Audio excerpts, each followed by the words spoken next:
આજે બે વસ્તુ ખાસ ફોકસ મારે છે। ગઈકાલે આપણે પહેલી તારીખ હતી એટલે જાન્યુઆરી મહિનાના ઓટો સેલ્સના આંકડા આવ્યા હતા, એનાથી શરૂઆત કરીએ, ત્યારબાદ અમુક નંબર્સ રિઝલ્ટ પર પણ નજર કરીશું। પરંતુ સૌથી પહેલાં હીરો મોટર્સ કોર્પ કુલ વેચાણ છે લગભગ 21.6% જેટલું વધ્યું છે। 3,56,690 યુનિટથી વધીને અહીંયા 4,33,598 યુનિટ પર રહેતું જોવા મળ્યું છે। સ્થાનિક વેચાણ જે છે એ 18% જેટલું વધ્યું છે। 3,49,000 યુનિટથી વધીને લગભગ 4,20,000 યુનિટ પર આપણને રહેતું જોવા મળ્યું છે।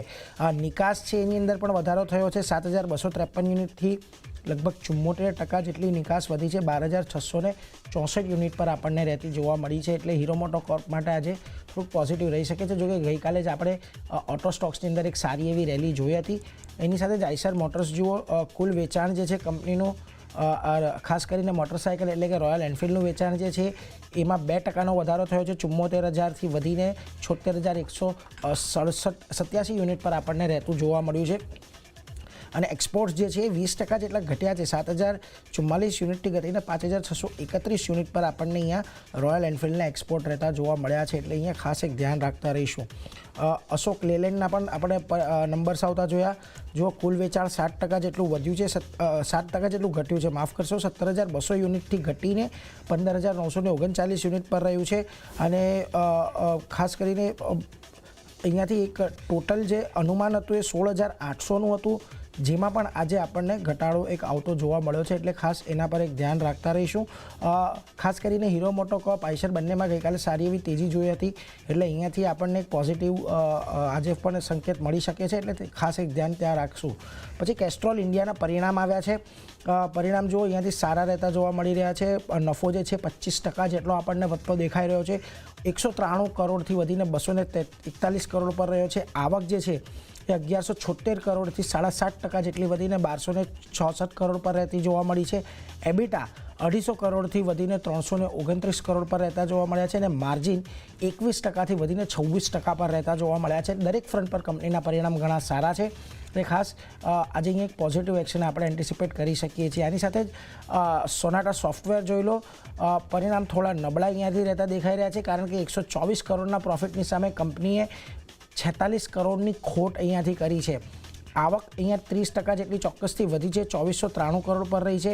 એબિટ 5.9% જેટલા વધ્યા છે, 174 કરોડ પર રહ્યા છે। અને માર્જિનમાં પણ વધારો થયો છે। એટલે આની અંદર જે લોસ છે કોઈ એક એક્સેપ્શનલ આઇટમને કારણે છે, જેને કારણે લોસ જોવા મળી રહ્યો છે, પરંતુ ઓપરેશનલ પરિણામ અહીંયાથી થોડાક સારા રહેતા જોવા મળે છે। ટોપલાઇનમાં થોડીક આપણને સમસ્યા છે, એટલે એ વાતનું ધ્યાન રાખીશું। પરંતુ શક્ય છે કે કેશનો શેર છે અને આવી રીતે લોસની વાત સાંભળીને થોડું આજે અહીંયા આપણને ઘટાડો આવતો જોવા મળી શકે। અને એની સાથે રાઇટ્સનો શેર પરિણામ થોડાક મિશ્ર છે।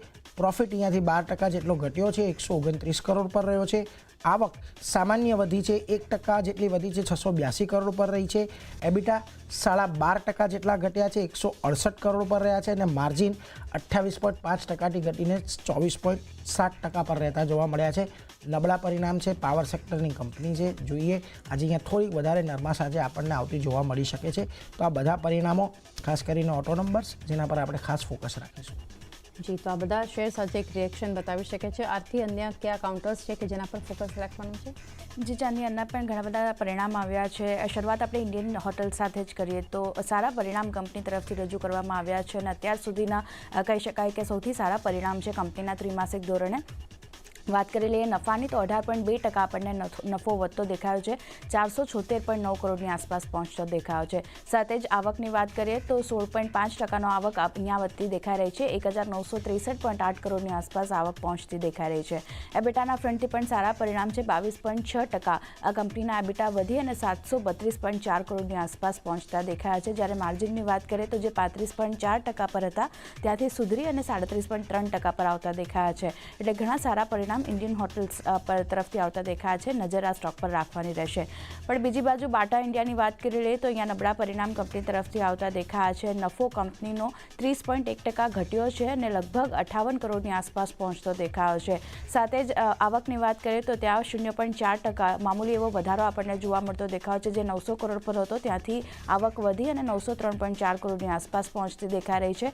એબિટાના ફ્રન્ટથી પણ ખરાબ પરિણામ છે, 11.5% કંપનીના એબિટા ઘટ્યા ઘટ્યા છે અને 182.4 કરોડની આસપાસ પહોંચતા દેખાયા છે, જ્યારે માર્જિન જે 22.9% પર હતા ત્યાંથી ઘટી અને 20.2% પર આપણને આવતા દેખાયા છે. તો અહીંયા ખરાબ પરિણામ છે બાટા તરફથી, નજર સ્ટોક પર રાખવાની રહેશે. સિટીનો બાટા પર બ્રોકરેજ રિપોર્ટ પણ આવ્યો છે, તેમણે સેલ રેટિંગ આપ્યો છે અને લક્ષ્યાંક તેમણે 1330 પ્રતિ શેરના તેમના તરફથી કરવામાં આવ્યા છે. તો સિટીનો પણ જે ડાઉનગ્રેડ કરવામાં આવ્યું છે, સેલ રેટિંગ આપ્યું છે, તેનું પણ રિએક્શન સ્ટોક બતાવી શકે છે. નજર બાટાના કાઉન્ટર પર રાખવાની રહેશે. એમ્ફેસિસની વાત કરી લઈએ, અહીંયા કંપનીના પરિણામ પર નજર કરીએ તો Q3માં ખાસ કરીને નફો 4.7% ઘટ્યો છે અને લગભગ 373.6 કરોડની આસપાસ પહોંચતો દેખાયો છે. સામે આવક 1.9% વધી છે, 3337.9 કરોડની આસપાસ આપણને પહોંચતી દેખાઈ રહી છે. એબિટાના ફ્રન્ટથી જોઈએ તો 1.9% કંપનીના એબિટા ઘટ્યા છે, 497.1 કરોડની આસપાસ પહોંચતા દેખાયા છે QOQ ધોરણે, અને માર્જિન જે 15.5% પર હતા ત્યાંથી ઘટી અને 14.9% પર. તો અહીંયા એમ્ફેસિસ તરફથી પણ નબળા પરિણામ છે, સ્ટોક નેગેટિવ રિએક્શન આપી શકે છે, નજર રાખવાનું રહેશે. સિટી યુનિયન બેંકની વાત કરી લઈએ તો અહીંયા કંપની તરફથી સારા પરિણામ છે, નફો 16.2% વધ્યો છે અને લગભગ 253 કરોડની આસપાસ પહોંચતો દેખાયો છે. સાથે જ NIIની વાત કરી લઈએ તો 7.2% NII ઘટતા જોવા મળ્યા છે અને 515.9 કરોડની આસપાસ આપણને પહોંચતા દેખાયા છે. ગ્રોસ NPAની વાત કરી લઈએ તો જે 4.66% પર હતા ત્યાંથી ઘટી અને 4.47% પર આપણને આવતા દેખાયા છે, જ્યારે નેટ NPAમાં પણ આપણે જો ઘટાડો આવ્યો છે, 2.34%થી ઘટી 2.19% પર આવતા દેખાયા છે. તો અહીંયા મિશ્ર પરિણામ કહી શકાય, સ્ટોક પર નજર પર રાખવાનો રહેશે. સાથે જ અન્ય ઘણી બધી કંપનીઓના પરિણામ પણ રજૂ થયા હતા ગઈકાલે માર્કેટ બંધ થયા બાદ, જેમાં ગોદરેજ એગ્રોવેટનું કાઉન્ટર ફોકસમાં રહેશે. મિન્ડા ક્રોપ છે, પ્રિકોલ જેવા કાઉન્ટર છે જેના પરિણામ આવ્યા હતા, નજર અહીંયા રાખવાની રહેશે. ફાર્મામાંથી થાઇરોકેરના પરિણામ આવ્યા હતા તો ત્યાં પણ નજર રાખવાની રહેશે. અને GMM ફોડલર જેવા કાઉન્ટર છે, એબોટ ઇન્ડિયા છે જેના પરિણામ આવ્યા હતા, તો આ બધા કાઉન્ટર પર કઈ રીતે સ્ટોક રિએક્ટ કરે છે તેના ઉપર પણ નજર રહેશે.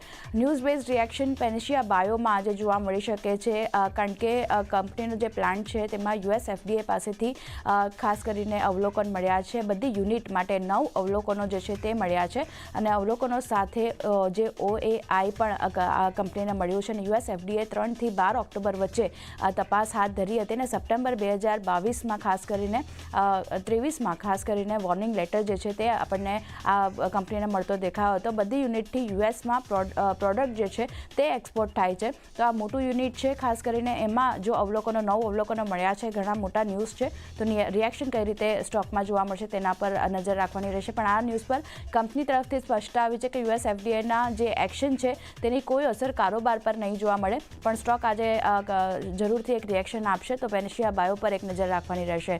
તો ચાંદની આ બધા સ્ટોક છે જે નીરજે જણાવ્યા, મેં જણાવ્યા, બધા પર ફોકસ રહેશે. જી, તો બધા જ શેર